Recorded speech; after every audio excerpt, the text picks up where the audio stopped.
one of the main reasons why they felt the need to walk away from the crown and establish this new government is that the powers that be at the time were, quote, suspending their legislatures and declaring themselves invested with power to legislate for us. So kind of like when a governor says the legislature isn't needed, I'm just going to create new laws in these executive orders and have everyone in the state enforce them for me.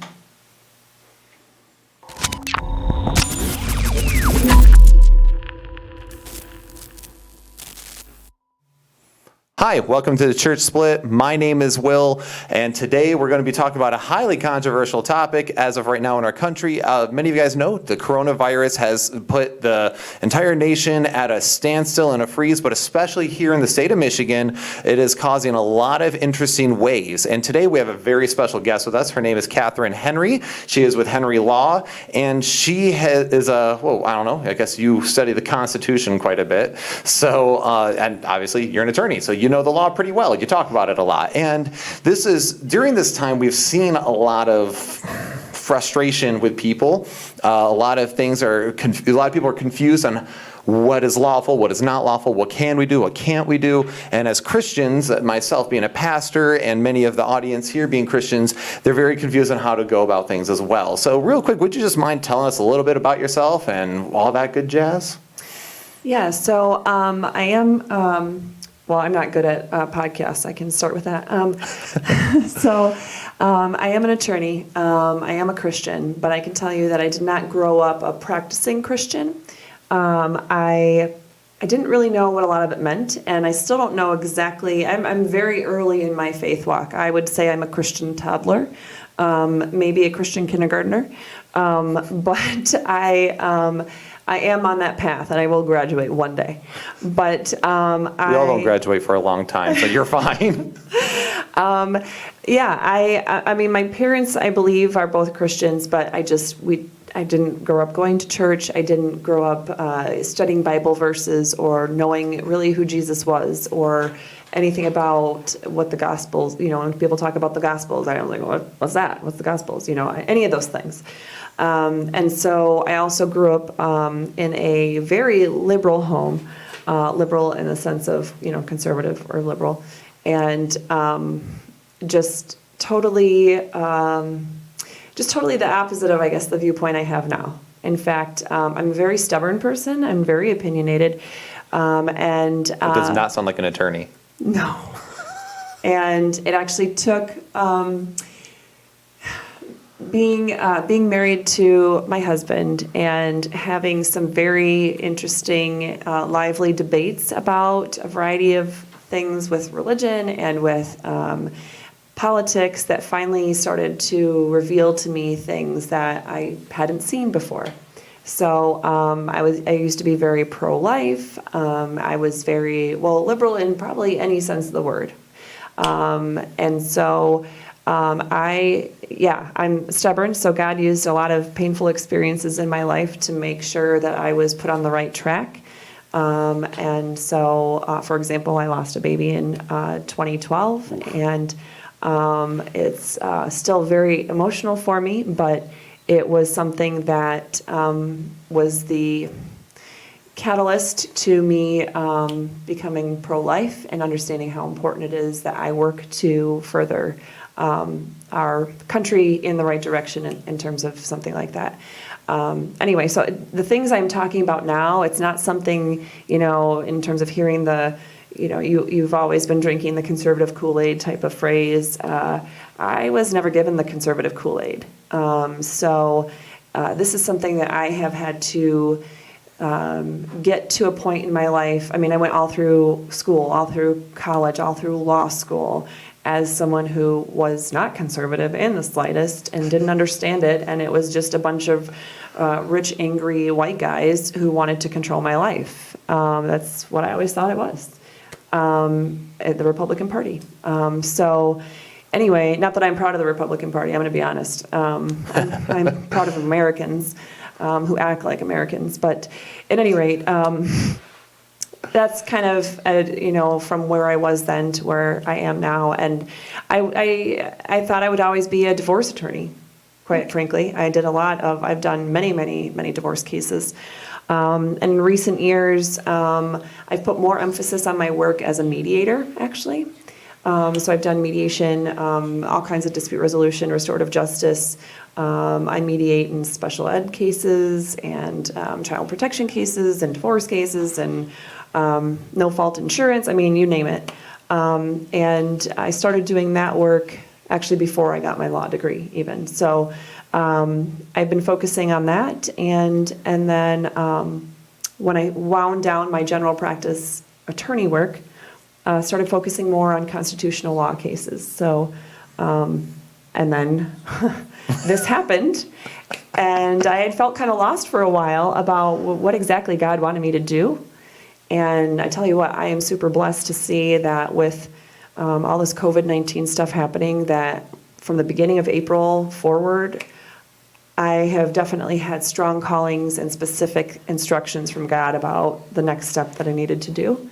So that's why I'm sitting here today, and that's why I have a ton of constitutional provisions and laws to talk to you about today. Yeah, it's exciting. When you were like, yeah, I got a couple things, and you laid it all out, I'm like, whoa, we got a couple things. And I love that, though. And I think that's really great that I'm sorry to hear about the pain that you went through. My wife and I last year, we suffered 2 miscarriages. Brian's son was our producer. Many of you guys know who he is. Brian's son was born at 25 weeks, and that's what changed him from pro-choice to pro-life, because he was born at 25 weeks when they say it was a clump of cells. And he's like, I held my son's crying hand. So it changed. It was a huge perspective change for him. And then also just seeing, like, of course, your journey as you study these truths. And it's amazing how God does put us in these journeys, and how sometimes he uses so many weird things, painful things, hard-headed things. Like, I'm a hard-headed person. I'm a very stubborn person. And God used so many things where he basically beat me over the head with a spiritual 2x4 and got me to completely submit to him. And as I've studied, of course, Scripture and how everything relates to everything, and I just noticed that the Christian worldview really does walk on consistency and coherence, and it makes everything click.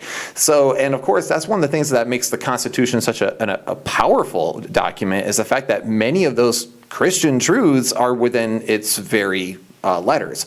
So with that being said, I want to real quick, if you don't mind, I want to read Romans 13, because this is what Christians have been running around with forever. So in Romans 13, many of you guys probably know this, people have been using this during the COVID-19 thing the entire time. And it's kind of either Christians use it to slam other Christians to get them to shut up, or other Christians bring it in as a humble objection to possibly any sort of protest. And just real quick, in Romans 13 says, let every person be subject to the governing authorities, for there is no authority except from God, and those that exist have been instituted by God. Therefore, whoever resists the authorities resists what God has appointed, and those who resist will incur judgment. For rulers are not a terror to good conduct, but to bad. Would you have no fear of the one who is in authority? Then do what is good, and you will receive his approval, for he is God's servant for your good. But if you do wrong, be afraid, for he does not bear the sword in vain. For he is a servant of God, an avenger who carries out God's wrath on the wrongdoer. Therefore one must be in subjection, not only to God, to avoid God's wrath, but also for the sake of conscience. For because of this you also pay taxes, for the authority are ministers of God, attending to this very thing. Bothers me, he says, to pay taxes. I wish he didn't, because then me not paying taxes would both be rebellious and spiritual, but it is not. So anyway, but pay to all that is owed to them, taxes to whom taxes are owed, revenue to whom revenue is owed, respect to whom respect is owed, honor to whom honor is owed. So this is used a lot, but there's a lot of other verses obviously in the Bible that hold tension to this that we need to take into consideration. But when people say the authorities and the law, there's 2 things at play. So what the authorities have said, or is what the authorities have instituted before. Because certain orders are in contradiction to certain things. So now what do we do? So with that being said, Katherine, would you mind go ahead and shedding some light a little bit on how to navigate this? Yeah, so the most important point to start with is that the authorities that are talked about there are not people. We're not supposed to and I'm terrible in my, Christian kindergarten walk that I'm on, to have a lot of the phrases or a lot of the verses off the top of my head. But we're not supposed to have any other idols, right? We're only supposed to have God as our only idol. And so it's important that we're not idolizing or, blindly following any one particular person. So we need to focus on the fact that we're talking about authority. Authority means the position. So the position here is that of governor. And I would say in our country, so I guess I should back up and say, we need to look at what does governing authority really mean? Every single country around the world has their own version of what governing authority looks like. They have their government, their system of government. Actually, it'd be very good time to mention that you can look at the Black's Law Dictionary. And so a government is a structure of principles or rules determining how a state is regulated, an organization through which a body of people exercise political authority.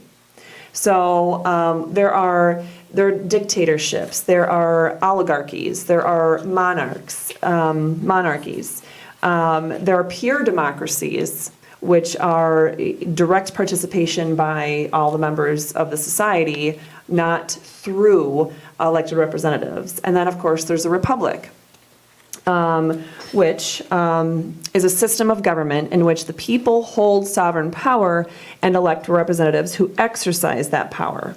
So oligarchy, rule by a few, monarchy, rule by one. And then on the far end of things, we have, very interesting, that a dictatorship is a person, a ruler, with absolute authority.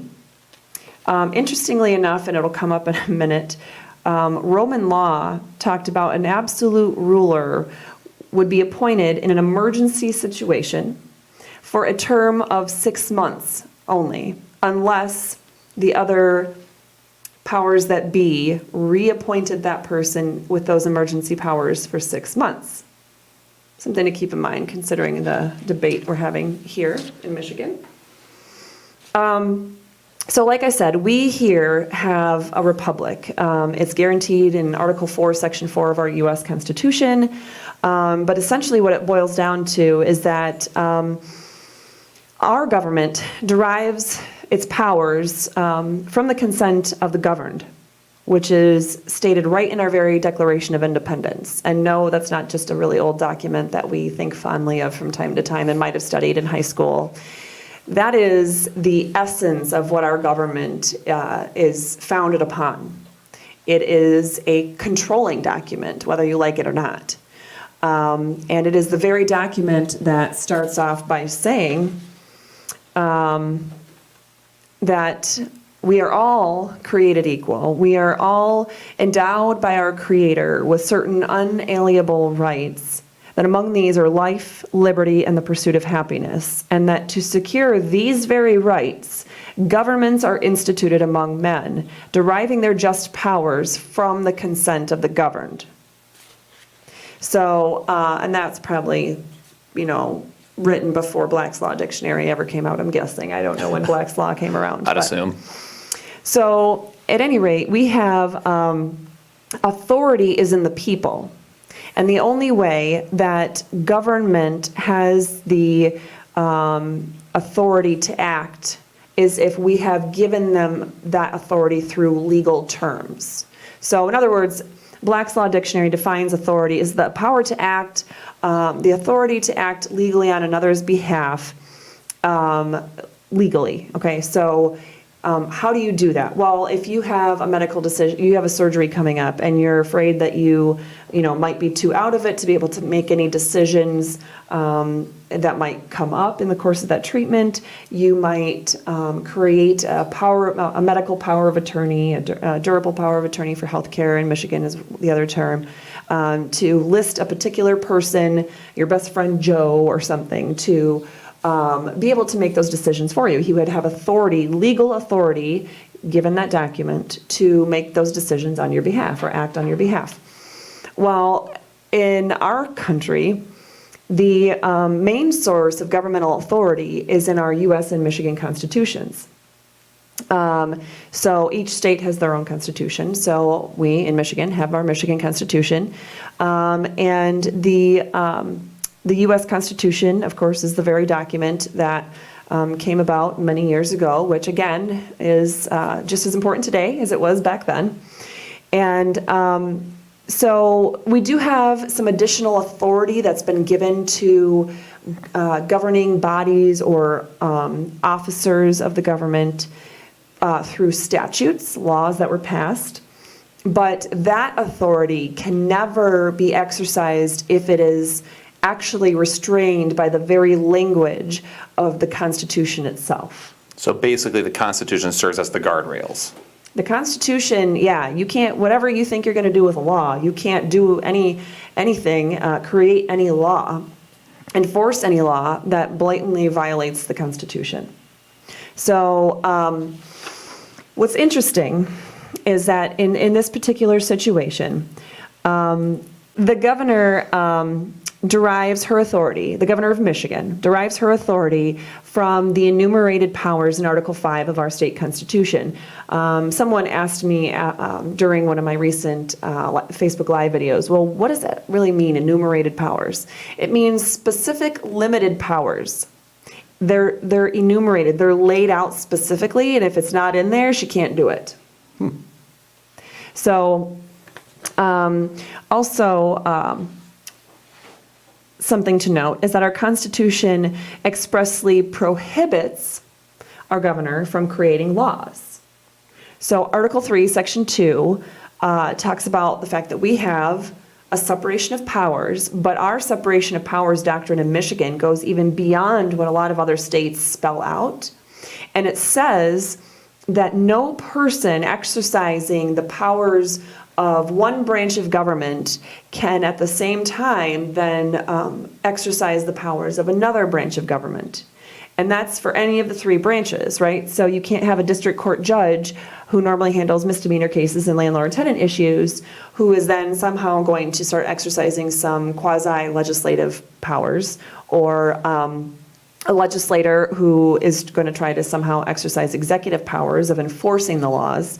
That just can't happen. So likewise, a governor is in the executive branch, and the governor has the powers of the executive branch, but cannot exercise any legislative or judicial powers at all. So, and we've had some cases in Michigan Supreme Court that have kind of gone both ways on what that actually looks like, and if it's really a total ban, or if it's okay to give her some. I think the language of the Constitution speaks for itself. There's literally no authority to go outside of the language of the Constitution and start inventing new terms to explain away provisions in there. But that's kind of a whole nother conversation. So in our particular situation with COVID-19, so the Constitution does not prohibit her from, it does prohibit her from creating laws or modifying laws or basically repealing laws. Anything to do with the laws, the only thing she can do is enforce those, and that is her sole job.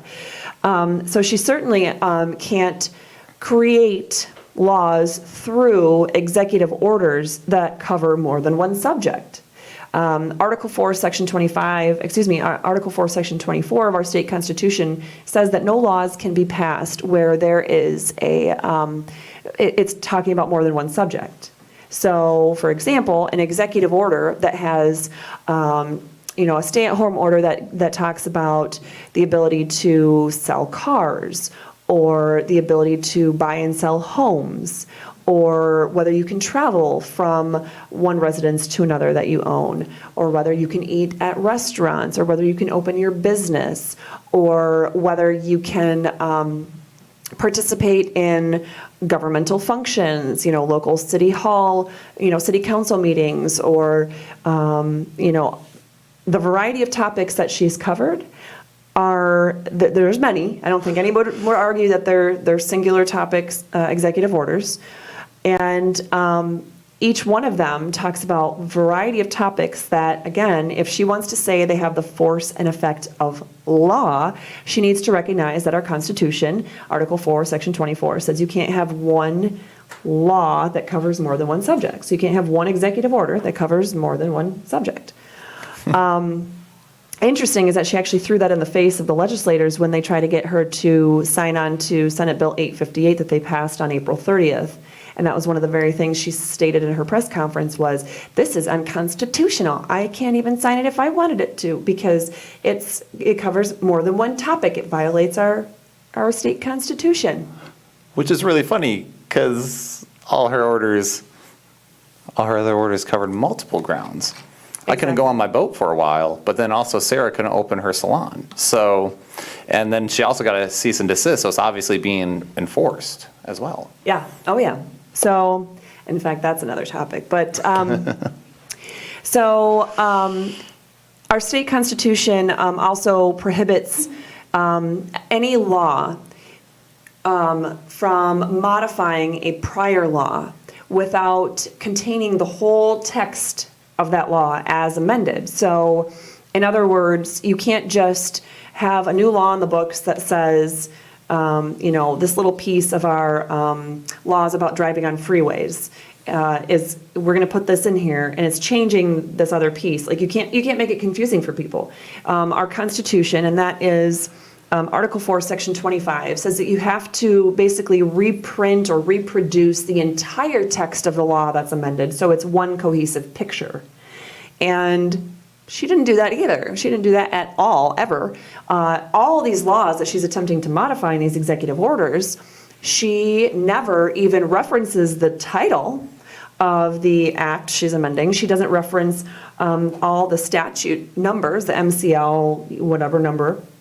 She does not requote or reprint the entire language of that particular statute at all, ever, let alone to do it every single time she's trying to amend a law. It'd be physically impossible. The orders would be thousands of pages long because she's literally covering so many topics and touching on so many laws that she would still be writing them. The very first one, she'd probably still be writing. So at any rate, so she is stepping outside of that authority in that aspect. But our Constitution also requires, under Article 4, Section 27, that before any new laws are enforced, the governor has to wait 90 days to enforce them after they're enacted, unless 2/3 of the legislature votes to give it immediate effect. So clearly, we have not had any votes from the legislature on whether to give immediate effect to any of these particular executive orders, let alone a 2/3 majority. And so she's violating Article 4, Section 27.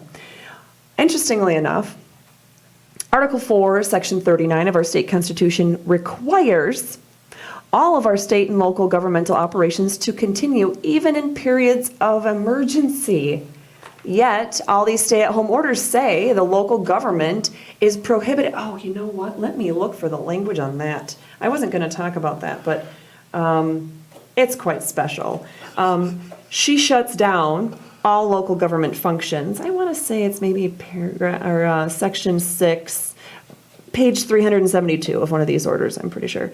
And there's 97 orders here in Michigan, right? 97 as of right now, but she could be writing them as we speak. I'm hearing rumblings of more things going out, so wouldn't surprise me.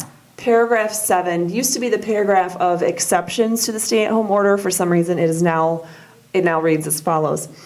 In all in-person government activities at whatever level, state, county, or local, are suspended unless, and then there's, all these, let's see, A, B, C, D, E, F, right?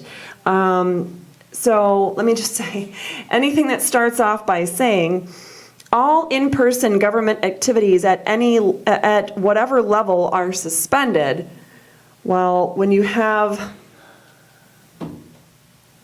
Article 4, Section 39 of our state constitution, the whole point of that article, the whole point of that section, I should say, is to enforce that, hey guys, even if we're at war, we will have our government functioning. And here's specific provisions to ensure that our government continues to function in the state of Michigan.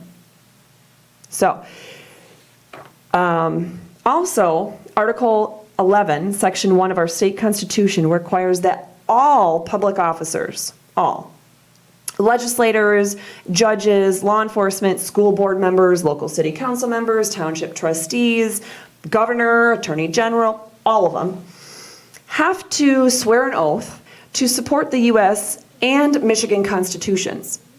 Oddly enough, there is no language. At first I was like, why does it say? It doesn't actually say that you have to swear to uphold every law in the state of Michigan. It says you are swearing to uphold the Constitution of the state of Michigan and of the United States. And when you think about it, it's because they knew that there are often times where statutes are enacted that are unconstitutional. So why put someone in a bind where they have taken an oath to uphold and support both a constitution and a statute when the statute might violate the Constitution? The oath only requires our, see the microphone's trying to get me every time now.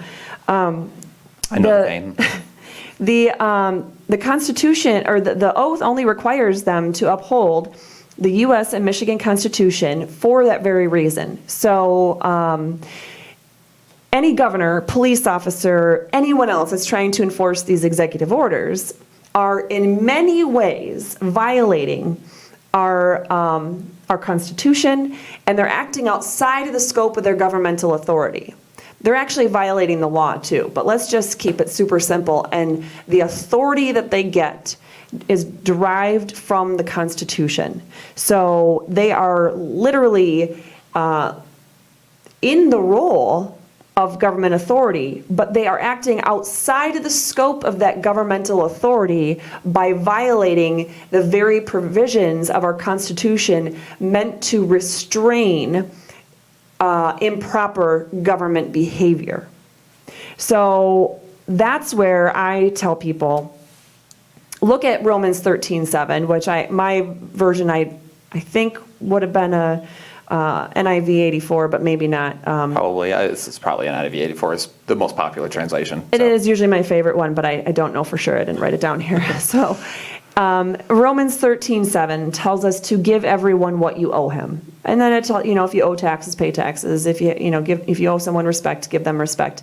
What I need to make clear for people is that we do not owe it to the governor to follow her instead of our constitutions or our laws.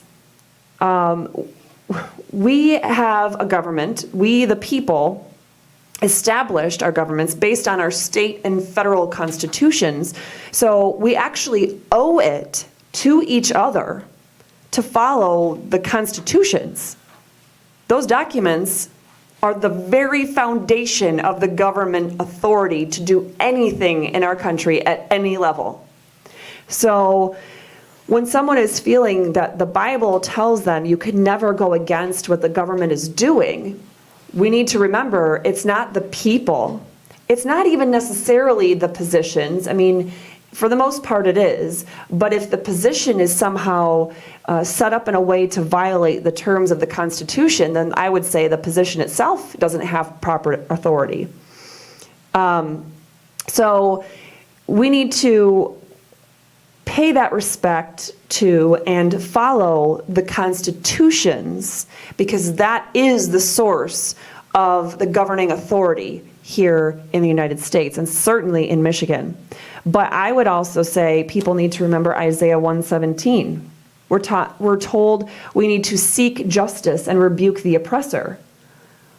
What's happening here is very oppressive, and it's too bad that I didn't think to bring all of the case law and statutes that I have on point for this, because there are many cases and many historical documents on point that talk about the whole point of separation of powers is that we need to make sure, especially with the executive and legislative branches, that no one person or governing body ever has both the executive and the legislative powers, because once that happens, that liberty can never survive in that environment. In fact, that is where tyranny survives. That is where oppression is born. So, and those are not my words. Those are words that have been talked about in our country for quite a few years. So that is exactly why we developed the separation of powers. But we need to remember that in Isaiah, we're the whole scenario, the whole talk of seeking justice and rebuking the oppressor is coming in the context of dealing with a rebellious government. That's exactly what that whole book is about. So God knows there are governments that go wrong. It doesn't mean follow them. He's telling us to seek justice and rebuke the oppressor. Ezekiel 11, 1 through 4 also tells us that when, quote, leaders of the people, right, so like our governor, are giving wicked advice to the people of their city, in other words, those they govern, God calls us to speak out against them. And some translations I looked at called it to prophecy against them in the sense of speaking the right words at the right time in the right way, not foreseeing the future, but speaking truth essentially yes. Instead. So that is exactly what I've been doing, and that's exactly what I'm encouraging and almost quite demanding my fellow citizens to do, because that is the biblical mission. Not blindly following a government or a governor who is being oppressive and who is violating the very oath she took to take that office and violating so many constitutional and statutory provisions that she can't even count them all. That's not what we're supposed to do. We are supposed to be taking care of each other and taking care of those who are vulnerable in our society and seeking justice and speaking against those in leadership who are giving wicked advice. So anyway, that's particular to the point that you brought up in Romans 13. Yeah, well, another verse that I found very interesting when you use Isaiah 1:17, one verse that came to mind when I was talking to Ben and Sarah. So for those of you who don't know, I know not all of you are Michigan locals. We actually have some people that watch from like Europe and Philippines, which is kind of fun. So so some of these people are like probably going like, cool, this Constitution is great, but I don't have one. But so you should get one anyway. But so we have a good friend of mine here. She's actually kind of all over the media right now in Michigan. With Sarah Huff with Ardor and Grit. She has a salon and she's not been allowed to open, but she's facing closing her business that she started about 2.5 years ago. And then there's I know a music shop that shut down in Hastings, and these people aren't able to work their own livelihoods, and they're not being provided for even by, and that's where it makes it the oppressor. It's not just going, hey, we're asking you guys to help us out here and help our hospitals out here, which is still, there are things to consider there constitutionally, as you've clearly laid out. But it's not even just that, it's the fact that you're not even providing these people a means to survive this epidemic here. Right. So it's a double entendre, essentially. So what a verse that came to mind is Proverbs 31. Now, a lot of people who read Proverbs 31, they think of the virtuous woman, because the rest of it's all about the virtuous woman. But there's this little snippet beforehand that says, open your mouth for the mute, in verse 8, for the rights of all who are destitute. Open your mouth, judge righteously, defend the rights of the poor and needy. And here's the thing, you can't judge righteously, and you can't open your mouth for the mute and open your mouth and judge righteously if you just think you're supposed to sit down and shut up when people are being unjust. And then Jesus also told us to judge righteous judgment. So we are encouraged to what is right, what is wrong, what do I stand for? And it doesn't mean you have to do it so violently, Oh, right. I'm not saying go burn down the Capitol building by any means. Right. But we should be able to stand up. And how can I defend the rights of the poor and needy if I'm not willing to take a stand for these business owners who are now going to be very poor and very needy at the end of all of this? And I know you've got another gun loaded there, but real quick, another one that pops into mind is 1 Timothy 5:8, a video I did recently here in Michigan, kind of got around, but it says, but if anyone does not provide for his relatives, especially for the members of his household, he has denied the faith and is worse than an unbeliever. So taking away people's ability to even provide for their families is making them, in this word, to say, hey, if you're not providing, you're worse than an unbeliever. So also, this is a religious right to be able to work. And we're having that removed from people. And then obviously, it's going against the very authorities. So anyway, those are some verses that came to my mind as you were speaking about that. So I don't know, it looks like you pulled something else up there. So what do you got? There's so much. I got to try to reel my brain in. For the Michigan listeners, it's also important to realize that the very statutes she is talking about, the MCL 30.403 is part of it's the main piece of the Emergency Management Act of 1976, and 10.31 is the main point of the Emergency Powers of Governor Act of 1945. A few things about this. One is some of the local trial level judges, Court of Claims or otherwise, some of them have ruled in the governor's favor by claiming things like, well, under the 1976 law, she did violate that, but the 1945 law allows her to go ahead and do whatever she wants. So, for example, the main issue in Michigan that at least is raised by the legislature in their lawsuit against the governor is that MCL 30.403 allows the governor to issue a state of emergency and then therefore act upon it until the passage of either the emergency has now under control to the point that government normally can, normal functions can take over of government to address the emergency, or that 28 days has passed. And so if 28 days has passed, the only way that those emergency powers can continue is if the legislature gives an extension by a majority vote. So the legislature did vote to extend the emergency powers on April 7th all the way through April 30th. But on April 30th, they took no such vote to extend. And a no vote or a vote for no is the same result. There is no extension past April 30th. So after April 30th, even if we say that they were totally legal and totally constitutional before April 30th, after April 30th, obviously not by the statute itself. So what the governor has been claiming, and the attorney general, and now some of these trial court judges, is that, well, you just get to separate them out. The governor gets to cherry pick. She gets to say, well, it's the same emergency powers we're talking about. It's the same material. It's the same subject. But we get to not listen to that one, and instead we're going to listen to this one. We're going to go with the 1945 Act. Sorry, that just blows my mind. It doesn't even have common sense. There are so many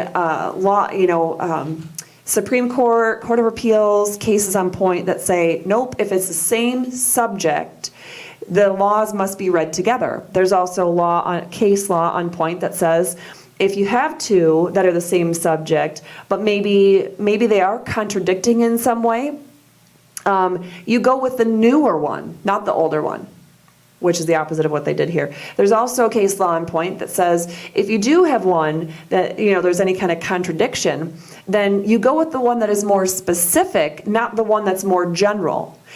Further, there's case law on point that says if you have one, there's any kind of possible conflict, but you have a statute that is both the newer one and more specific, you totally go with that one over the general older one.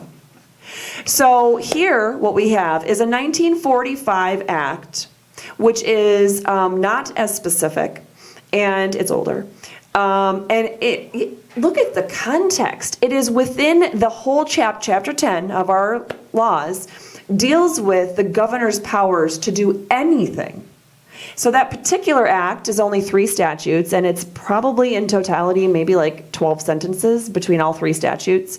Not very much there. The purpose is to lay the foundation for a power to be used to be able to better coordinate the functions of government during a time of rioting or some other disaster that needs to be addressed. So fast forward to 1976, the newer and more specific statute. The whole point of that is to lay out a lot of specifics. and to clarify timelines, to enhance the powers, actually, that the governor would have, to create more specific events which would qualify for the usage of the emergency powers available to her. And so I could go on and quite, a long detail about those differences, but the point is clear that the 1970s, everyone, Democrat, Republican, Independent, it doesn't matter. The 1976 Act, we can all agree, is newer than the 1945 Act, I think. I think that's a fair assessment to say. We can agree.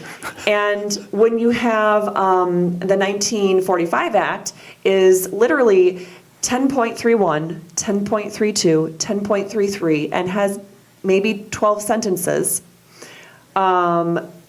That, I think we can all agree, is more general than the 1976 Act, which goes 30.401 all the way through 30.421, so 1 through 21 statutes, and each one of those has a lot of sentences. I don't know how many sentences, but far greater than those in the 1945 Act. So I would think just by looking, not even at the subject, but just at the number of sentences and the number of words and the way they provide much more definition and get more intricate in describing the functions of these emergency powers, I think we could all agree that the 1976 Act is also far more specific than the 1945 Act. So I really don't know how they're getting around that. I mean, besides all the other things that are clearly unconstitutional that we already talked about, and there's plenty more that are unconstitutional, but even just the rules of statutory construction, even just the way that we're supposed to read the laws, it's very clear. And something that's important to point out too is that a lot of these people that have been fighting with me on Facebook about, well, the 1945 law says she can do it without any, 28-day requirement. No. The 1976 Act says she has 28 days to exercise these powers, and at the end of the 28 days, she has to have legislative approval to go beyond that. The 1945 law says zilch about a time requirement. It doesn't say she doesn't have one. It just doesn't talk about a time requirement. Those are two very different things. But like I mentioned before, even if we want to say it's a point of contention between the two, the rules of statutory construction require us to go with the more specific and the newer statute, especially one that is more specific and newer. So the actual laws themselves are not being followed. Funny thing, we're talking about laws. Our Michigan law defines what a law is. MCL 8.8. A law is a public act of the legislature, so the Emergency Management Act of 1976, for example. An initiated law adopted by the people. We have procedures in our Constitution that talk about referendums and initiated legislation. And also, choice letter C, an executive order, by the governor, submitted to the legislature, pursuant to Article 2, Section 5 of the State Constitution of 1963 and having the force of law. Did she do that? Nope, pretty sure she didn't. She pretty much said in all her press conferences she gets to do whatever she wants and she doesn't care what the legislature says, so she's not going to submit anything to them. She might have mailed them a copy and said, here's your souvenir, but she did not ask them to approve or deny of what she has done. And she certainly has not ever referenced Article 2, Section 5, Article 5, Section 2 of our state constitution. So when we have an executive order that is trying to exercise control on the people themselves, not simply, let me back up and say, because somebody talked about some executive orders that Trump has been doing, and I'm not going to go into a ton of detail about presidential executive orders, but essentially, when you have an executive order, in an emergency situation, the executive order can definitely be used to lift restrictions upon businesses or upon individuals when those restrictions are causing a problem in addressing the emergency. So to the extent that Governor Whitmer has released or lessened restrictions on people who are in the medical field, they can come in from other states and they can work at hospitals and treat COVID-19 patients in a way that is more it's a looser way than the traditional, any other time in our state's history where people want to come here and practice medicine of whatever, as a nurse, as a doctor, or whatever. They have less restrictions now in doing so. Makes sense, right? She also loosened the restrictions on gasoline. So we have rules in Michigan with freezing, I'm assuming, with the volume or the viscosity, I'm losing the thickness basically of the gas. We have winter gas and we have summer gas here in Michigan. Mm-hmm. And so that's actually set in law. And so she modified the law to the extent that the restrictions the law places upon businesses or upon people are loosened for the time being so that they could continue to run through the product that was already there or something of that nature. I would argue that's probably okay because she's loosening restrictions upon the people, and that's almost always a good thing, to loosen the restrictions upon the people. I mean, the authority of the government comes from the people, at least in the United States. So let's see, what else did she do? She did a couple of other, there was some sort of restrictions about transportation of supplies or things. I don't know if it actually dealt with things like Amazon delivery trucks or if it was just talking about more mass delivery of different items to factories. But there was something where she was loosening the requirements upon transportation companies during COVID-19. So that would be something that, okay, it's loosening a requirement that was otherwise imposed simply by the government. So yeah, okay. And so one of the recent things that Trump did was to loosen the requirements, and now it's totally escaping my mind of what he did, but whatever somebody had brought up to my attention, well, President Trump did this executive order that did this. It's the same concept. It was loosening a requirement upon businesses or upon the people. It was not creating new restrictions upon the people. So, so that would be an important point. But at any rate, yeah, so the law, as it's defined here, is not at all one of these executive orders that is placing new restrictions upon people. And so she wants them enforced as law. We have the misdemeanor charge, which is up to 90 days in jail and up to a $500 fine, or one or the other or both.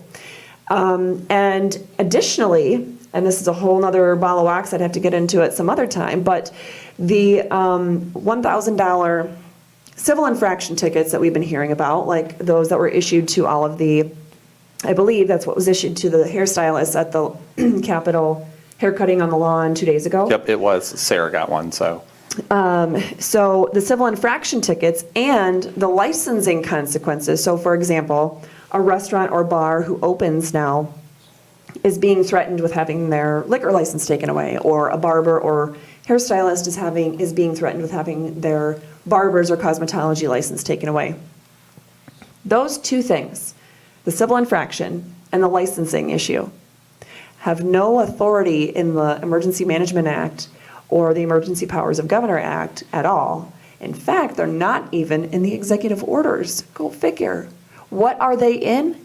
They are contained in two April 2nd, 2020 emergency orders, not executive orders, emergency orders written by the director of the Department of Health and Human Services here in Michigan.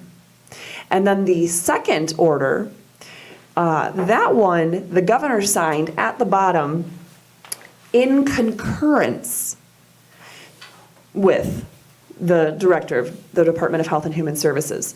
So essentially, I guess she's putting her stamp of approval on that, but those are not even published in the same way that the statute, in fact, shoot, I don't have the statute with me.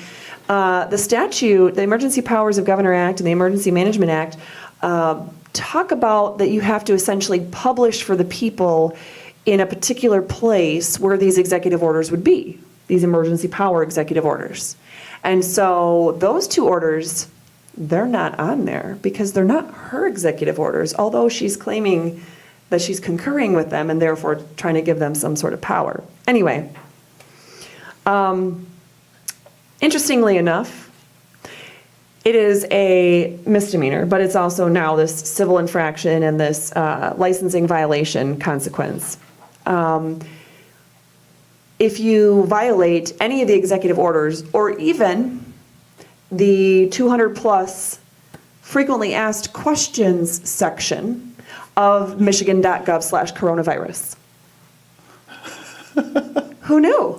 Have you ever heard of that? That you can actually get a $1,000 ticket or lose your license for practicing whatever business because you violated a frequently asked questions section.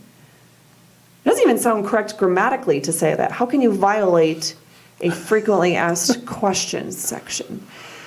But that is what this emergency order does.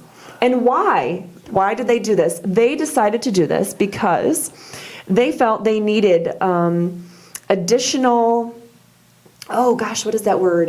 Incentive for people to follow these orders.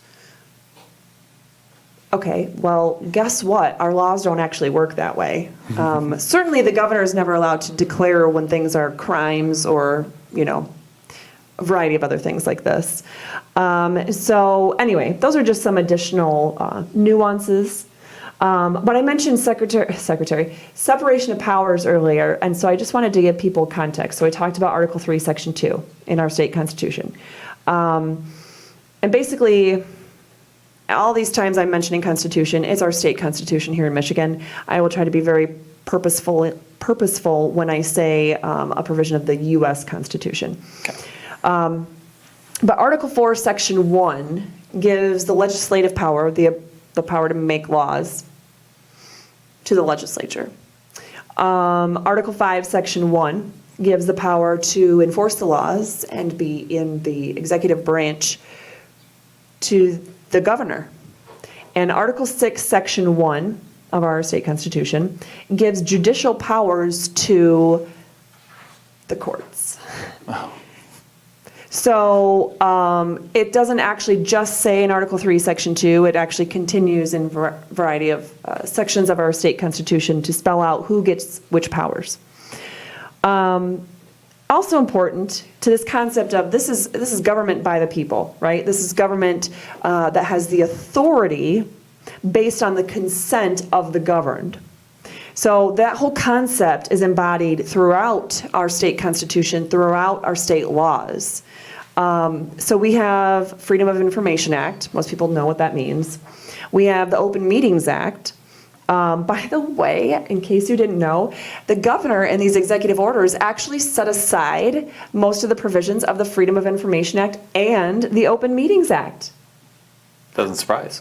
Right. I mean, and aside from the fact that all in-person government functions are apparently illegal according to her, she wanted to additionally make sure we knew we couldn't go to the open meetings of public bodies. But so anyway, we have those two acts that, let me think for a second. I want to double check. Yes. Okay. I was thinking, I had to think for a minute to make sure those are the statutes I remember looking up. So if you look at the Freedom of Information Act of 1976 and the Open Meetings Act of 1976, you might want to think about how they probably were enacted by the same legislative individuals, the same legislature, as those who enacted the Emergency Management Act of 1976. Whoops. Legislative intent might be clearly ascertainable by looking at the facts there. But at any rate, we have Article 4, Section 20 of our state constitution, which require open meetings. In fact, I'm pretty sure that's the title of the section, open meetings. We also have an Enhanced Access to Public Records Act in the state of Michigan and Electronic Open Access to Government Act. And I believe that one was from 2016, and the one before that was in the 90s. But at any rate, that kind of gives you an idea of some of the things we talked about. Not to mention Article 4 of our state constitutions, Section 24, 25, 27 that I talked about earlier, where you have to, where laws can only be on one subject, and you have to include the whole text of the law as amended when you change the law. What was the other piece to that? Oh, and you have to wait 90 days before enforcing a new law unless you've had a supermajority vote in favor of immediate enforcement of that, or immediate enactment of that law. Those are all put in place so that people have the opportunity as individuals, as members of the general public, to participate fully and understand what's going on. So another important thing that people have been wondering is whether they're conservative traditionally in a political sense, but feel constrained by Romans 13 or the leaders of their church or whomever. Or they're more liberal in a political sense, and they believe that the Constitution and the Declaration of Independence are cute little documents that we can look at in a museum. Regardless of which one of those two you might be, if you are questioning whether we should be,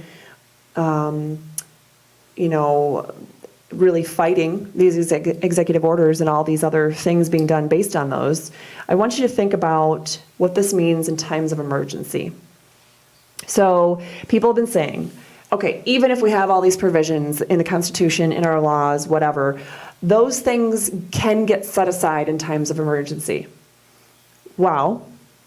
Our Declaration of Independence was actually drafted and signed in one of the most urgent emergencies our country has ever known. Probably the biggest emergency our country has ever known, hence the need to create a new country.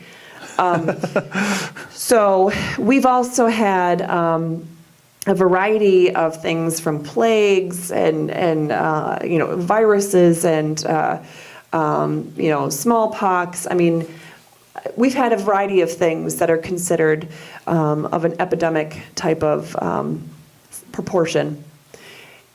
We've had the Great Depression. We've had September 11th. We've had 2001, of course. We've had the season of Hurricane Katrina, and then I believe that was the same year that, anyway, when we had 3 hurricanes, Rita and Ivan and whatever the other one was, that all crisscrossed over Florida and then messed up Louisiana and whatnot. And my family's from the Orlando, part of my family's from the Orlando area, and we're living down there at the time. So that's very personal to me. Those situations, we've encountered things like that all the time. And so our founders knew exactly what emergency was. Our founders knew times of disease, of famine, of hardship. And in fact, a lot of the case law, I apologize, I don't have it with me, but a lot of the case law on point from both the Michigan Supreme Court and the United States Supreme Court emphasizes that emergency does not create new powers for the government. It does not expand upon the powers the government has under legal authority in the Constitution or whatnot. It may allow powers that already existed to essentially start to be used, but it does not create new powers, and it does not reduce or diminish the restrictions that our Constitution places on governmental action at all. So certainly our Constitution doesn't have that in there, and there are cases that spell that out. Of course, there have been justices along the way that think they get to take a pencil, that the whole Constitution is written in pencil and they can just erase and then rewrite, but there's no authority to do that. When they're making it up, they're making it up, and I don't care what level of respect we're supposed to give them when they're going outside of the bounds of what our very government is created to do and allowed to do. We can't simply follow men. We need to follow the law and follow the law. The supreme law of the land, which as it has always been, is the Constitution of the United States. And the only second, in a close second to that here in Michigan, would be our state constitution. So with that in mind, U.S. Constitution, First Amendment, says that you cannot abridge our right to free speech and of the press and to peaceably assemble, et cetera, right, to religious freedoms. Right, yeah. So we have those unabridged rights. Our state constitution preamble says that we created the whole Constitution here in our state to secure the blessings of freedom undiminished for ourselves and our posterity. I mean, for those of you who are arguing with me right now, read it. I didn't write it. I'm just telling you what it says. So clearly, unabridged and undiminished, we are allowed to exercise our constitutional rights.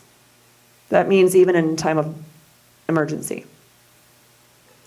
And then, like I mentioned before, Article 4, Section 39, literally a whole section in our state constitution is devoted to making sure our government continues to function as normal, even in times of emergency. That word is used, emergency. I'm not making this up. I'm not stretching the truth. I'm just telling you the words of our Constitution. We also have to consider MCL 30.421. The tail end of the Emergency Management Act of 1976, the one with more specifics, the one that's supposed to matter. So interestingly enough, I believe the short title of that statute is heightened state of alert. I think that's what they call it. And so you might think, well, this doesn't necessarily apply to like a normal state of emergency or state of disaster. But you actually have to read the whole thing. And do I think the organization of this was kind of crappy? Yeah, but the text still matters, okay? You don't pick form over function or, substance. So that very statute, helps if I'm actually looking at the correct material, 30.421. Even in a heightened state of alert, but let me back up and say, it's in that provision, but it doesn't say just in a heightened state of alert. It says, 30.421, under this act, under the Emergency Management Act, the whole thing, it doesn't say this section of the act, it says the whole act, the governor's powers shall means must be consistent with the provisions of the state constitution of 1963 and the federal constitution. What's important about that is that it's saying she does not get to do anything with these emergency powers that violate our constitutional rights, but it doesn't just say rights. It says that she can't violate any provision, or she has to be consistent with all the provisions of these two documents. So that includes the provisions of the state constitution and the U.S. Constitution that provide for restraints on certain powers that she has, or any of the government has. So a lot of our Constitution is literally written to restrain the government from doing certain things. And this statute, that part doesn't even need to be in there. But that part of the statute is there to say, hello, make sure you're not forgetting, even in times of emergency, you have to follow the restrictions placed upon the government that are put into our U.S. and Michigan constitutions, and acknowledge the rights that the people have in the U.S. and Michigan constitutions, even in an emergency. Somehow, these judges and all the lawyers that have been the official attorneys on these cases, I've never heard of anybody mention that. Maybe I've missed it. I'll be honest, there are literally thousands of pieces of paper filed in each of these cases by now. I could have missed it. But I have never once heard any of these attorneys or judges talking about it at all. Even in watching in their oral arguments, I've never heard them even mention that. So, also, prosecutors in 30.421 are prohibited from prosecuting violations of executive orders in any manner that violates any constitutional provision. Okay, so the governor has to exercise the powers in a way that is consistent with all the constitutional provisions. Prosecutors are prohibited from prosecuting in any manner that violates any constitutional provision. And prosecutors are further prohibited in the prosecuting of these executive order violations from prosecuting, quote, conduct presumptively protected by the First Amendment to the U.S. Constitution. So, okay, that's a lot of legal jargon. Let's just boil it down for non-attorneys. When you go to court for a crime, if you're charged with any crime, a misdemeanor, a felony, it doesn't matter. The prosecution has the burden of proof, right? Everybody knows that, especially after O.J. Simpson's trial when I was in 6th grade. If the glove don't fit, you must acquit. No. Beyond a reasonable doubt. Sorry, mine got totally sidetracked there. Beyond a reasonable doubt, right? So the government has to prove their case beyond a reasonable doubt that you fulfilled all the requirements of that particular crime. So you don't have to, you could literally, if I was prosecuting and you were the defendant, you could literally sit in your chair the entire time, say nothing, have no attorney, speak on your behalf, just do nothing at all, sit there perfectly still for the entire trial.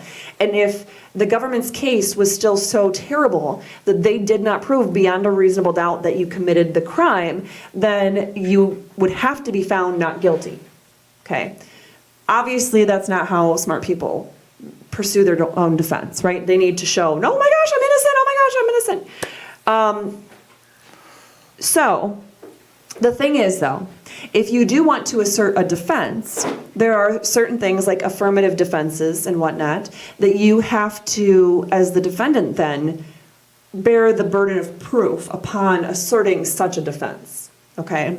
So on that particular side, you're not taking the whole burden of the entire, case onto you, but of your particular defense. But what this does, when it says that there's a conduct presumptively protected by the First Amendment, that means the burden of proof switches. So you are no longer, as a defendant, required to be the one to prove that you have this conduct that you were exercising by cutting hair on the lawn or whatever, that you were exercising this conduct in the exercise of the First Amendment rights, and that you have the right to do that, and whatever other elements that you would have to otherwise prove to assert such a defense. No, this statute says that the burden of proof has switched. It is presumptively protected by the First Amendment, and the prosecutor is the one who has to overcome that presumption. So that's an important point that, again, somehow I have not heard any of the attorneys arguing about yet, which I don't know why, because I'm going to tell you this. I am not the smartest attorney out there. No, there's a lot of attorneys probably way smarter than me, but I'm reading the law. So, wow. I know the feeling. As a pastor, people get mad at me all the time for just reading the Bible, so I get it.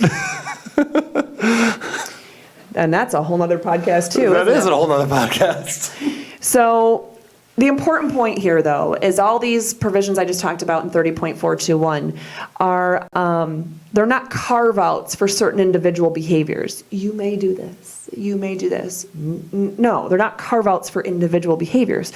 They are stern reminders to prosecutors and to the governor and to anyone in the executive branch and the judicial branch that there are restraints placed upon the government in regulating the people, and those restraints do not go away in times of emergency, not at all. So, and I think the reason why they placed that provision in 30.421 is because that is the one that's a heightened state of alert. And so I think the argument might be they wanted to ensure that if they had placed that provision somewhere else, and all the other provisions that talk about just normal state of emergency. So if they had placed that provision, that sentence, or those few sentences in, 30.403 or any of the other ones, then in theory, someone might be able to argue, a governor might be able to argue, oh, well, now we're in a heightened state of alert, and clearly they didn't put that sentence or those provisions in the heightened state of alert part, so this is a heightened state of alert. It's meant to be totally separate from the rest of the Emergency Management Act. So I said earlier that it was kind of like a crappy way of organizing the law, but if you think about it, I guess it makes sense why they plunked it right in that particular statute to make the point, it applies here and all these other statutes that are on point. So anyway, I think those are definitely important points to keep in mind. And so not only are these rights guaranteed to us, not only do, all these provisions that I've talked about have, and I skipped a whole bunch that would have been super important. I'm just going to quickly mention, just to give you an idea, okay? So I mentioned, the people's participation is super important. And so I kind of mentioned about some of the FOIA and, Open Meetings Act and whatnot. But it's important to also recognize we have our preamble to our U.S. Constitution. Oops, that's the Declaration of Independence. Also important, just not what I was looking for. Our preamble says that we, the people, are creating this Constitution because we want to establish justice, because we want to secure the blessings of liberty, capital B, capital L, for a reason, to ourselves and our posterity. So that whole notion of the premise of government is to secure life, liberty, and property, or life, liberty, and pursuit of happiness. It is not to just control people and tell them what to do all the time. The whole reason our government exists is to protect our rights, to secure the blessings that come from the judges. Wait. That's what some people argue. To secure the blessings that come from Almighty God. God created us. And no, that's not some conservative, crazy person notion, because our government created here in our Constitution says that these are blessings of liberty, which, again, if you look at the Declaration of Independence, that we are endowed with these blessings by our Creator. Creator's in a capital C, too, so that means that guy, like the big guy, the one. And in case you were thinking, well, that's just a really old document, belongs in a museum, doesn't matter now, we really need to recognize that our state constitution, we currently cite as the state constitution of 1963, but let us remember, in November 2018, we actually had some constitutional amendments, and this is the Constitution that was recently amended was amended as recently as 2018. So this is still in existence, right? We, the people of the state of Michigan, grateful to Almighty God for the blessings of freedom and earnestly desiring to secure these blessings undiminished to ourselves and our posterity, do ordain and establish this Constitution.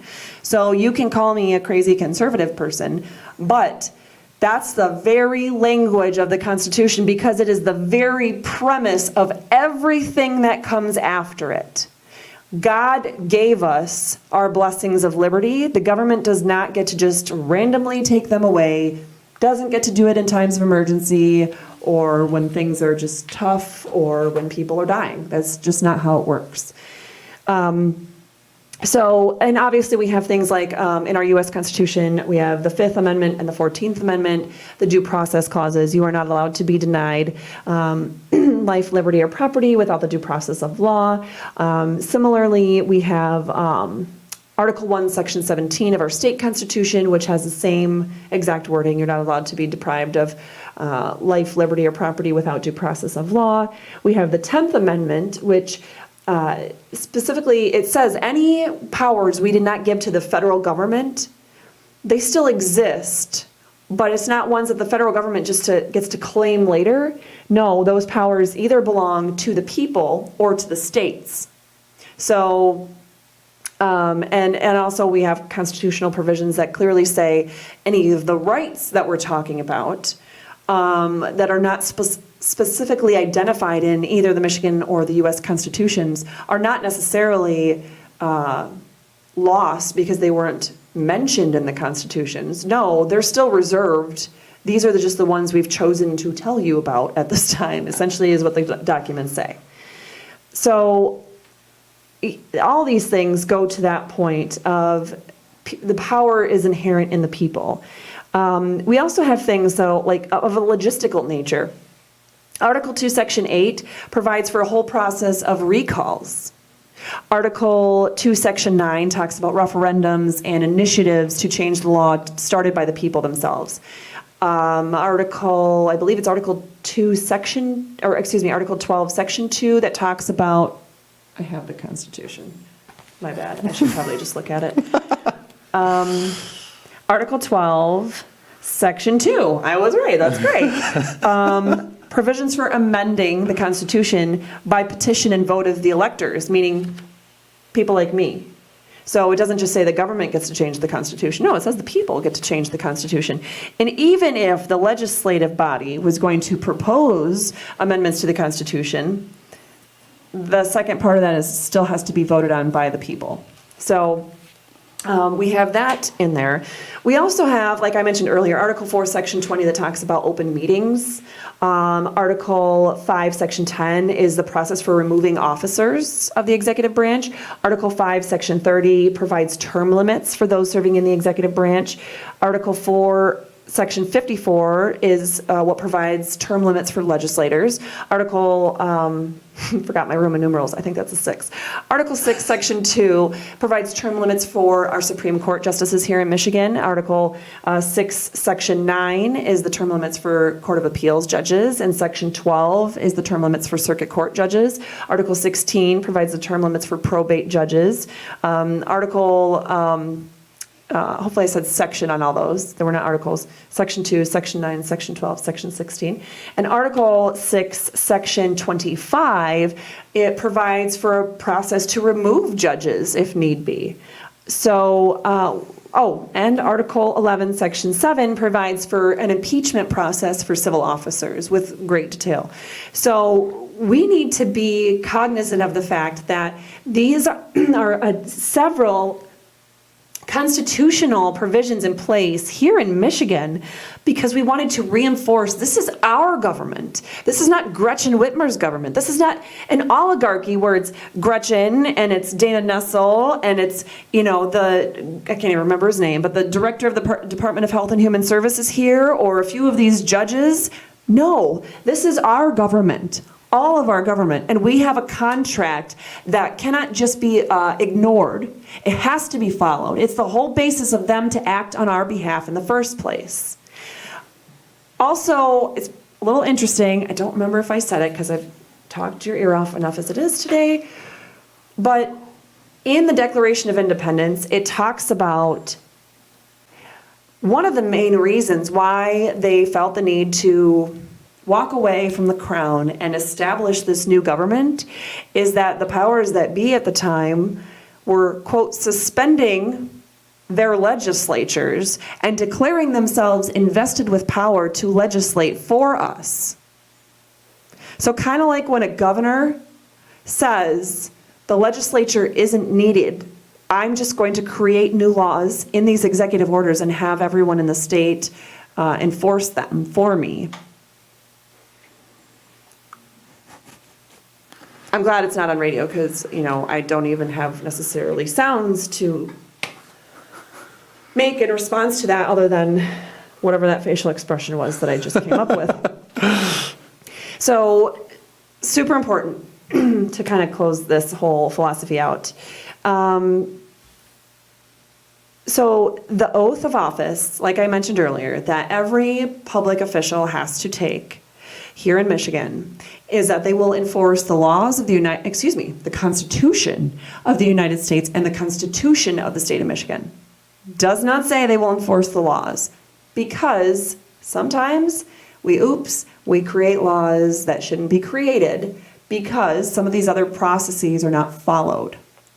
Like when the doors to the legislature are closed on April 30th, and it violates a particular section of our state constitution. Any laws that might have been born out of such a legislative session probably shouldn't be enforced. Anyway, that's just an example. But there's a reason why the Constitution here in Michigan says you're going to support the two constitutions, but we're not going to require you to say you're going to always support the laws. And then another important point, which I take for granted, and maybe I've hammered this home enough, but no law or executive order can ever go beyond or violate or modify a provision of the U.S. or Michigan constitutions. And I have had people ask me that after watching several of my videos. Well, but the law allows her to do this, this, and that. It actually doesn't. But even if it did, it's not enforceable. The Constitution is enforceable. That is the thing that we are all obliged to enforce as attorneys or public officials. So interesting is if you have a governor or an attorney general or a judge or a prosecuting attorney, or a police officer, or a local school board member, or a local city clerk in a small little town somewhere here in Michigan, who is a health department official, who is attempting to enforce these executive orders, or even the emergency orders that we talked about. If they're attempting to enforce these when they clearly don't comport with the law, the legal requirements of the statutes themselves, they obviously go outside of the scope of what the Constitution allows them to do, then those public officials, whether it's the smaller, lower level local government, whether it's the governor or the Chief Justice of the Michigan Supreme Court, doesn't matter, everywhere in between.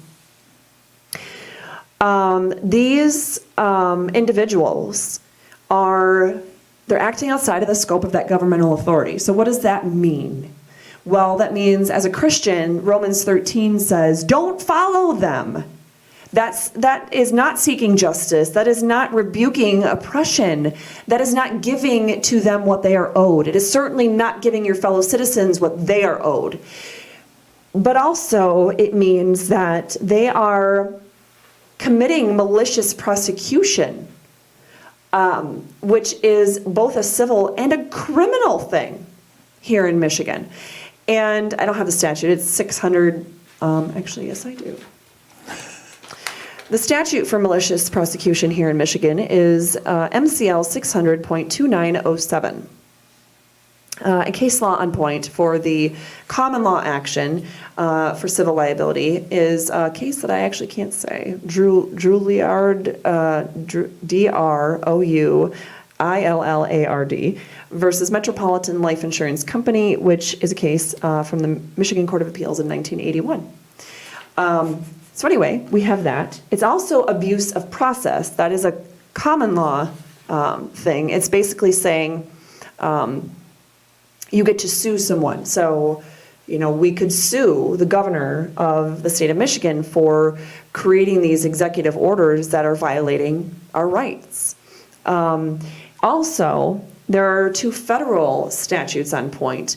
42 U.S.C. Section 1983 is something that more people than not have heard of, don't necessarily know what it means. It basically is the civil cause of action, meaning you as a private individual have the right to sue the governor, a judge, a prosecuting attorney, a local police officer, an employee of the Department of Health and Human Services for squashing your rights that are guaranteed by the Constitution.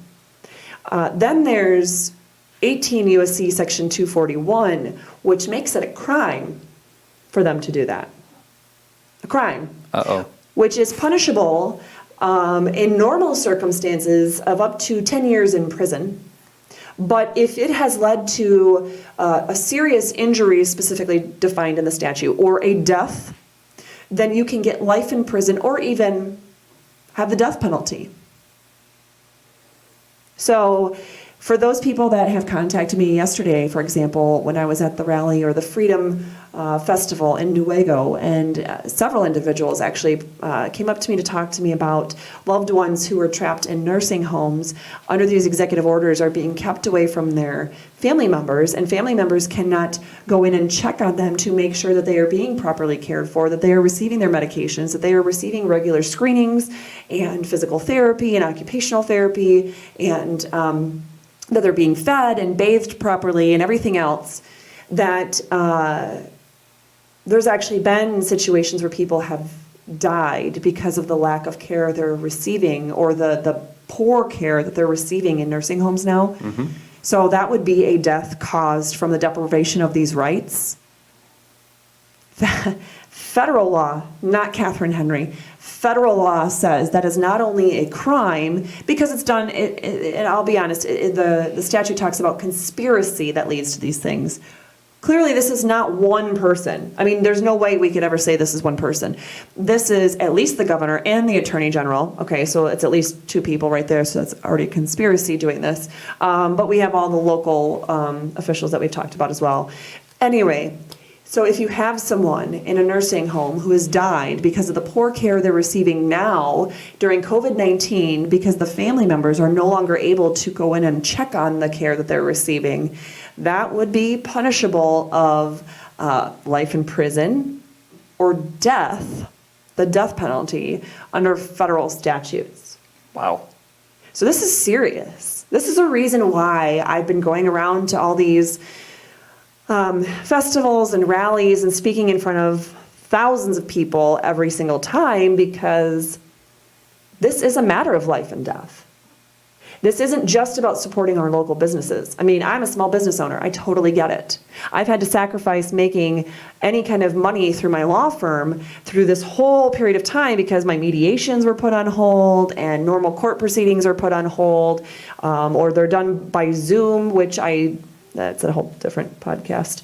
But my whole livelihood in small business has been put on hold because of all this. So I understand the plight of small business owners, and I totally agree. But this is even bigger than that. This isn't just about small businesses. This is about people in nursing homes that are dying. This is about the people like a friend of mine. I'm going to try to say this without choking up. A friend of mine whose husband was recently diagnosed with stage 4 cancer and was in the hospital. And she was not allowed to see him, and her daughter was not allowed to see him. And she was not receiving, very good updates from the hospital about how things are happening. And I believe it was yesterday morning that it was either Wednesday night or Thursday morning this week that he passed away. Alone.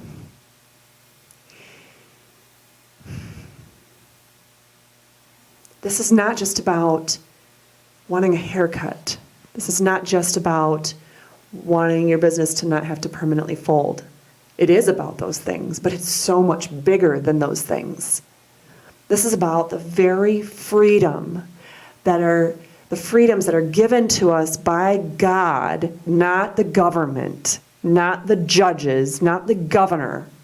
The very freedoms given to us by God that we are we're just sitting back and allowing the government to strip those away from us. So that was my 3-minute answer to your last question, whatever it was. No, thank you, Catherine, for that. There was a lot there. And one thing, you are way better at podcasts than you think you are. That was actually pretty solid. But, there's so much there to that. And that I have friends of mine who have cancer and so many other things with people who are and they can't get proper treatments right now. We know we're now letting people with COVID-19 into nursing homes for care. And now that we had 20 cases pop up in Grand Haven. Which they're the vulnerable, which is the whole point of the quarantine to begin with. And so this isn't a matter of just Christians, it's just the government asking you to do them a solid. This is dealing with life and death. This is dealing with hard, and I get it. It's a hard decision for many people to make, but at the same time, we need to stand up for what's right. And so when it's talking with Romans 13, it's talking about submitting to authorities. There's a lot of context that you could take from Romans as well, but I'm just to not give you the pastor approach. You did a great job there. I'm not going to get into that. But the whole point is that what authority are we talking about? Are we talking about the person who's sitting in a chair, or are we talking about the very thing that binds them? And the thing that binds them is that which gives us the inalienable rights from our Creator. And that's the thing. Where we're dealing with, what I encourage you to look it up, study positive rights versus negative rights. When you're looking at these things, I want you guys to understand the fact that we are, as creatures, as people who are born in the image of, who are born and created in the image of God, who are given the breath of life, we're the unique creation. We're below the Creator, but above the rest of the creation. God gave us certain rights when we were born with, and that is the point of all of these, is to protect their ability to seek proper care, to be able to be with their families, to be able to provide for the households and small businesses. It's all those things. So it's much bigger than people are currently thinking, and I think it's because they're not seeing the coverage on these horrible things that are happening where these people are dying and stuff, because they're being told, so many people think that by doing this and complying, they're saving lives, when in reality, you're just creating more death and just a more horrific sense. So, an important point on that is that, so I could spend a ton of time talking about how the government numbers that we've been given, the statistics and the information about COVID-19 is incorrect. In fact, I have a website, stopcovidchaos.com, that I created to allow people to see the information I've been working on, the government sources, the legal documents, et cetera. No, I don't get any of my sources or information from Fox News or from CNN or whatever. My information comes from the actual statutes or constitutional provisions. When it comes to the facts, I go to the CDC, I reference the World Health Organization, I reference the Michigan Department of Health and Human Services. So the very people that are telling us, you need to do this, that's actually where my information comes from. And so very quickly, just to tell you that, for example, the numbers that we are given I don't even know, I don't watch the news anymore, I haven't in a long time because of this, but we were given daily the number of COVID-19 cases, the number of COVID-19 deaths. The number of deaths in the US that we're given is not accurate at all. The number that they give you, like in media, or if you go to, I think it's cdc.gov/coronavirus, I believe is the quick way to get to it. At any rate, those numbers are not accurate for a variety of reasons. They purposely, first of all, despite the World Health Organization requiring the ICD codes that are used for different causes of death and different health conditions, those ICD codes, there was one specifically made for laboratory confirmed cases and for assumed cases. So the World Health Organization told every country in the world, by the way, there's 7.1 that's going to be for laboratory confirmed. 7.2 is for all those other cases where it's assumed, it's likely, it's presumed. They've used all those words. The United States says, CDC says, all of our mortality data and statistics and information and reports strictly adheres to the standards put out by the World Health Organization and follows and uses these ICD codes. But, yes, the same CDC says, for COVID-19, we're going to ignore code 7.2. Every single COVID-19 related death is going to go into 7.1. So first of all, that lumps in people that are actually confirmed with having COVID-19 with those that are assumed. Now, why is this important? Because the top 6 symptoms of COVID-19, according to the CDC, are the same top 6 symptoms of the flu. Not to be confused. Right. So, and flu kills, flu and pneumonia kill on average of 55, since 2009, have killed an average of 55,000 people per year in the US, at least every year. And actually this year alone, in recent years, it was, I believe it was 79,000 people that were killed in the US from the flu, not the current flu season that we were just ending, not that one, not the one before that, but the one before that. So 2 flu seasons ago, 79,000 people from the flu. And the last year, I think it went to 62,000.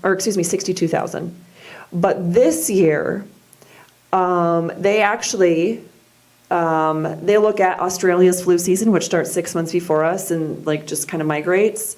This year was going to be, quote, a particularly deadly flu season, with the H3N2 strand, which leads to far greater hospitalizations and utilizing things like ventilators and other upper respiratory equipment. And so we have this super deadly flu season that was anticipated and that they were seeing in Australia. And yet the numbers for flu are like shockingly down this year. I wonder if that's because they're saying if you have a cough and then you died, even if you were hit by a train, in all seriousness, you are marked as COVID-19. Or, according to the very medical providers that I'm talking with, doctors, hospital administrators, nurses, physicians' assistants, and yes, people that I've looked at face-to-face with, if you have a person who has tested positive for COVID-19, but they were out drinking, and they have a blood alcohol limit that is 5 times the legal limit, and they end up dying from that alcohol poisoning, that is labeled as a COVID-19 death. Kid you not? That's some solid math. There have actually been multiple instances of car accidents where people die and they're labeled as COVID-19. Why? I don't know, because if the person died in a car accident, you don't know if they even coughed at the time of death, but in all seriousness, they're doing that. I encountered in Newaygo yesterday a woman who was talking about her family member who died in the last 48 hours, I think she was saying. And the hospital administrators were at least nice enough in that case that they asked if they could label the death as COVID-19, even though the death was, I believe she said cancer, and had nothing to do with COVID-19. But they asked the family's permission to put COVID-19 on the death certificate. That was nice of them, because in most cases they're not asking for permission. So at any rate, so it's a legit thing. Besides which, I think the reason why they're doing that is because, well, the CDC, the director of the National Center for Health Statistics, specifically part of the CDC, said in, I believe it was April 4th, that you have to put on your death certificates COVID-19, you have to list that as the cause of death, quote, more often than not. It's interesting because I didn't think that they should tell us ahead of time how many deaths we're going to get from any particular cause of death. I thought that just kind of happened naturally and God would know, but I didn't think that the director of the National Center for Health Statistics would know ahead of time how many people were going to die from COVID-19, especially in relation to the rest of the causes of death. In addition to that, because that wasn't quite enough, they said, okay, this isn't working, people. We're not seeing the numbers that we need. So they put in writing that, I want to say, it's sometime in April, I have the numbers, it's written in the document I published on the stopcovidchaos.com website called CDC COVID-19 Data, I believe is the document title. They actually said at some time in April that they were going to start purposely taking, let me back up for just a second. So we have ICD codes for COVID-19. We're only using the one and claiming that they're all laboratory confirmed, even if somebody coughed but they died of alcohol poisoning. So even though those numbers are clearly over calculated. We have that code. We have flu and COVID-19. We have flu with no COVID-19, and we have pneumonia with COVID-19 and pneumonia with no COVID-19. And what they were finding is that, wow, pneumonia is far exceeding the death count from COVID-19. So literally, the director of the National Center for Health Statistics said in this document that is published online, and all of you can see, and the URL is actually written specifically in that document I referenced, so you can check it out yourself. Well, doctors who are the ones that are determining, either treating the patients, they're determining the cause of death. They might be a little too confused So we, as the super intelligent government officials that are not seeing the patients ourselves, we know better. And so we are going to fix their errors. And so we're going to overcorrect, and we're going to take pneumonia, non-COVID-19 pneumonia deaths, and lump them into the provisional counts, i.e. the numbers that are advertised to you every single day. You can trust the government. Yeah. So those, we're going to take COVID-19, even the fake COVID-19, and add pneumonia deaths that are specifically not COVID-19 and lump them in together and give that to you as the number for deaths. There was also something else they did, but I mean, just as egregious. So I mean, like we have 47 different ways that it's like, what? But there's additional stuff that I put in that document, and then I put screenshots of the different causes of death. I have screenshots of, a variety of the statistics, but every URL. I mean, I'm not making this stuff up. It's coming straight from the CDC. But at any rate, I thought it was just kind of, CDC level type thing until I started looking a little bit closer in Michigan.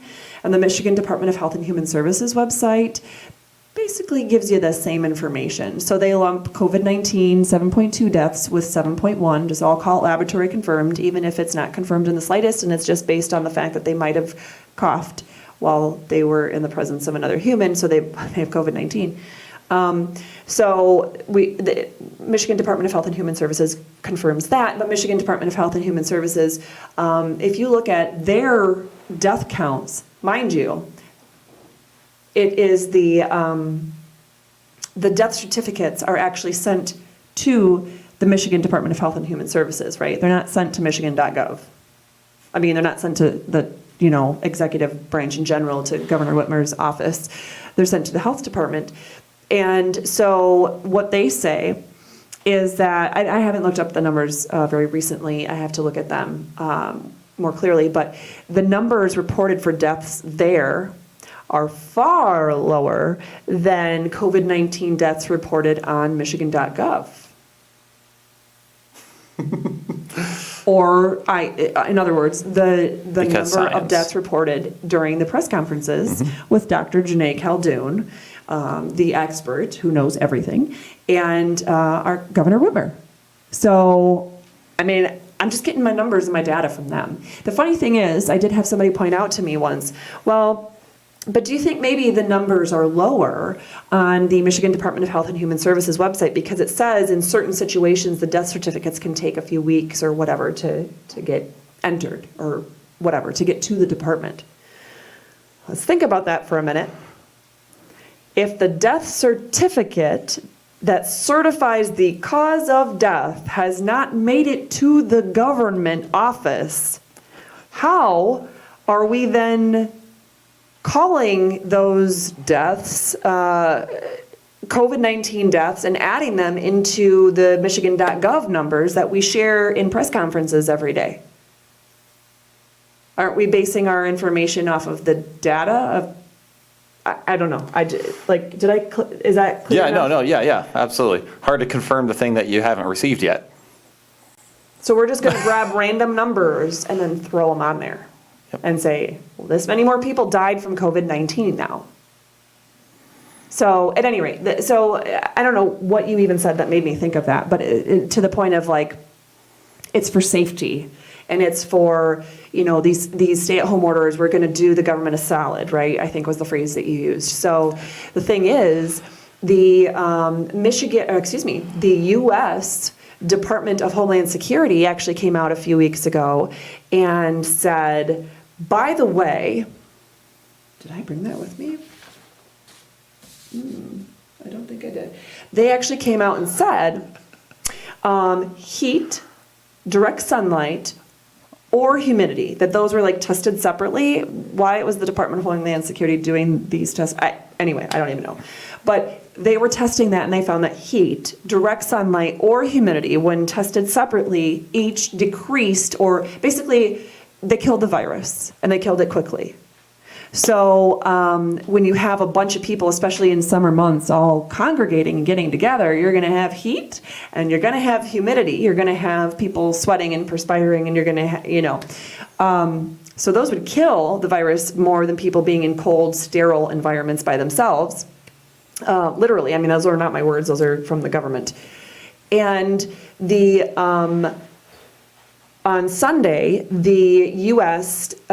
Director of the Department of Health and Human Services came out and said that the stay-at-home orders actually kill more people than COVID-19 does, and for a variety of reasons. I mean, they brought up just so many aspects to it. But for example, we have like the extraneous unintended consequences. Domestic violence is through the roof. Child abuse and neglect is through the roof. And nobody's ever going to know what those numbers are because it's not being reported, because the school counselors and the coaches and the people at church and the people in their communities and their teachers and the lunch lady and the school bus driver are not seeing those children. So those mandated reporters have nothing to report because a Zoom call isn't going to show signs of abuse.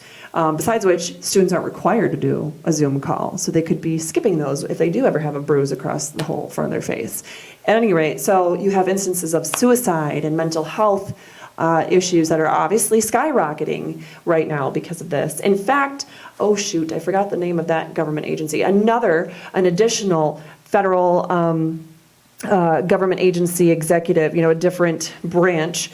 I want to say it was some sort of Department of Substance Abuse and Mental Health came out from the federal government saying, we're going to see lasting effects in terms of suicides and other mental health related deaths because of how we're treating COVID-19. They're going to far outlast what we've actually seen in terms of COVID-19 deaths. But then you even have like the scientific studies of Germany releasing information about that stay-at-home orders, because of course they got COVID-19 in Europe before we did, so they've had more time to review it.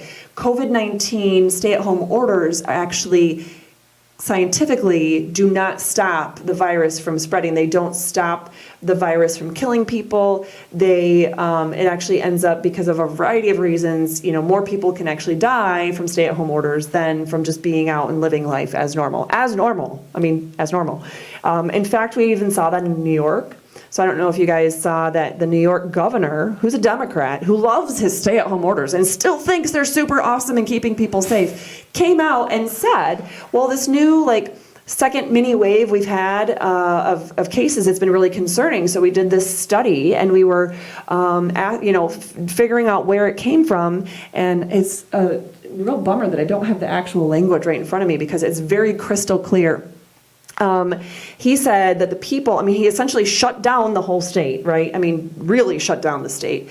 And that despite that, these people are not just getting coronavirus, but ending up in the hospital and have a severe, version of it.